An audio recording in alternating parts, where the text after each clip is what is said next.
YouTube के सभी दर्शकों को मेरा हार्दिक प्रेम और नमस्कार। मित्रों, मैंने जो भी टॉपिक पहले बनाए हैं उनमें सभी मेरे अनुभूत प्रयोग हैं। जैसा मैंने कहा है लगभग आचरण भी वैसा ही मैं करता हूँ। मेरा उद्देश्य आप तक अपने विचारों को पहुँचाना है और प्रयास है, मुझे खुशी होगी कि आप उन बताई गई बातों पर अनुसरण करेंगे तो निस्संदेह आपको आनंद की अनुभूति होगी। आज का मेरा टॉपिक है अपने शत्रु को गले लगाए बैठे हैं, यानी अपना शत्रु जो अपने पास में है उसी को हम मित्र से भी ज़्यादा गले लगाए बैठे हैं। तो शुरू करते हैं, ज़रा सुनिए। एक विचारक शिव खेड़ा ने एक पुस्तक लिखी है, अपने गुरु आप। उन्होंने लिखा है कि आप स्वयं अपने भाग्य के निर्माता हैं। विवेकानंद ने भी यही युवाओं के लिए लिखा है, हे युवाओं, तुम देवों के भी देवता हो। तुम अपनी आंतरिक शक्ति को पहचानो। तुम जो चाहो वैसा बन सकते हो। जितनी अच्छाइयाँ तुम में हैं वो सब देवी शक्तियाँ हैं। तुम अपनी आयु को बढ़ा सकते हो, तुम निर्भीक बन सकते हो। और उन्होंने युवाओं के लिए ही बहुत ज़्यादा संदेश दिया है। उन्होंने लिखा है कि हे युवाओं, तुम प्रातःकाल उठकर गीता पढ़ने की अपेक्षा मैदान में जाकर फुटबॉल खेलो तो तुम में अर्जुन की शक्ति और भगवान कृष्ण का ज्ञान एक साथ मिलेगा। इन्हीं बातों को विचार करते हुए पढ़ते हुए मेरे मन में एक विचार आया कि मेरा भी एक शत्रु है जो हमारे पास रहता है। हम जानते हैं कि शत्रु है, फिर भी हम उसको गले लगाए बैठे हैं।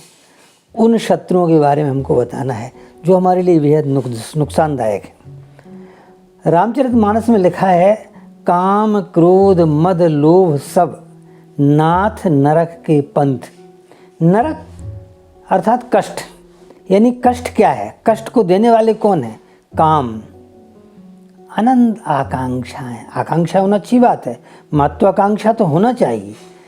ये होना चाहिए कि मैं युवाओं में आकांक्षा होना चाहिए कि हम बहुत बड़े अधिकारी बने, बहुत बड़े व्यापारी बने, बहुत बड़े राजनेता बने। लेकिन इन पदों को प्राप्त करते हुए हम राष्ट्र के हित में कितना कर सकते हैं?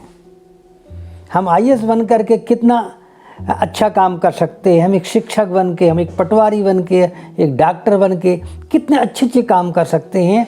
ये मन में विचार नहीं, संकल्प होना चाहिए। तो वो महत्वाकांक्षा बहुत अच्छी है, पर ये है कि हम कितना अधिक से अधिक कमा सकें, कितना अधिक भ्रष्टाचार कर सकें। तो ऐसी अनंत कामनाएं और ऐसी विषय वासना का रूप ले लेती जो हानि करे। क्रोध जो है मनुष्य का सबसे बड़ा शत्रु है। क्रोध पर विजय प्राप्त करना बहुत आवश्यक है। धर्म के लक्षण में अक्रोध एक पायदान माना गया है। क्रोध ना करना भी एक धर्म का लक्षण है।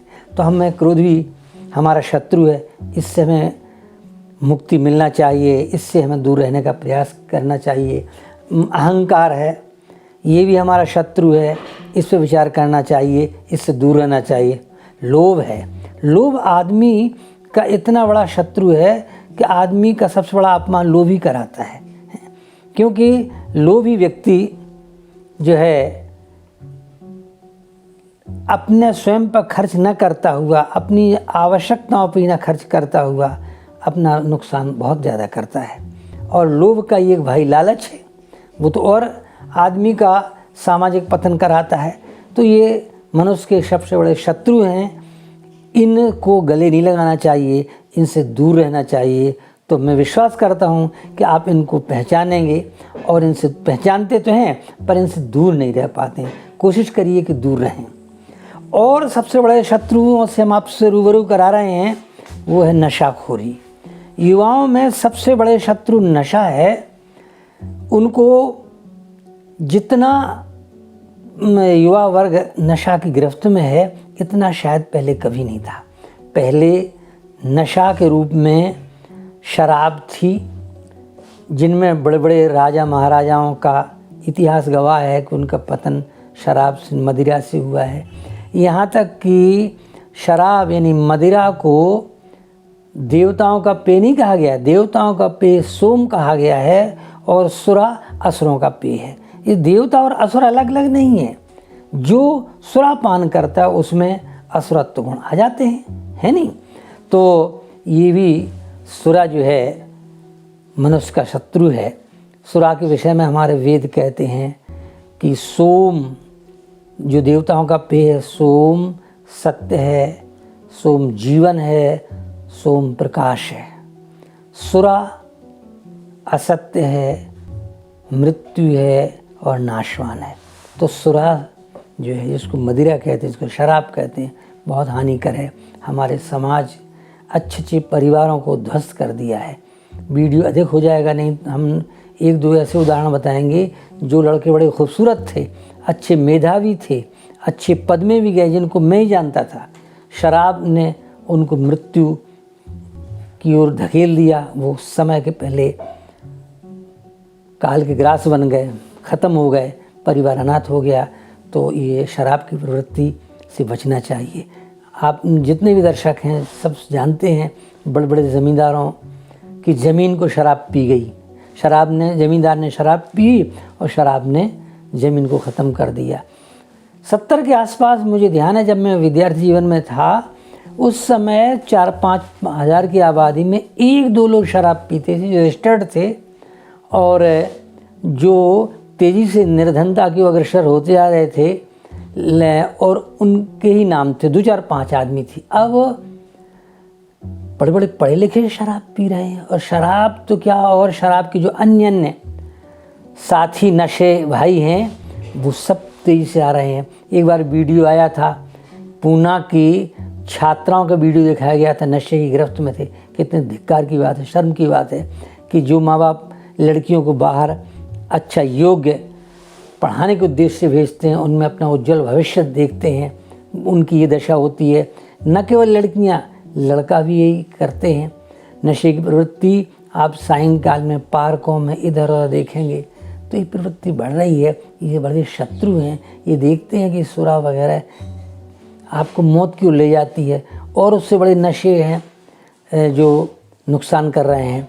फिल्म जगत में देखिए कितने प्रकार के नशों में ऐसे ऐसे युवा प्रवृत्त होते हैं जिनकी लोग कल्पना नहीं कर सकते। अच्छे अच्छे घरानों के लड़के लड़कियां फिल्म डिवीज़न का एक पर्याय हो गया है कि फिल्म से में हैं तो वो नशा करते ही करते होंगे।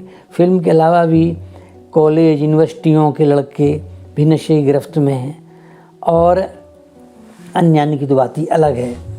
इसके अलावा आप देखते हैं जो सबसे बड़ा घातक है वो है गुटखा। गुटखा का मैं समझता हूँ आज के समय में 90% जनमानस, चाहे युवा हो, प्रौढ़ हो, वृद्धों की तो बात ही नहीं है। सबसे ज़्यादा समाज को विकास दे सकते, परिवर्तन दे सकते हैं, वो है युवा, किशोर और प्रौढ़। 90% कम नहीं होगा।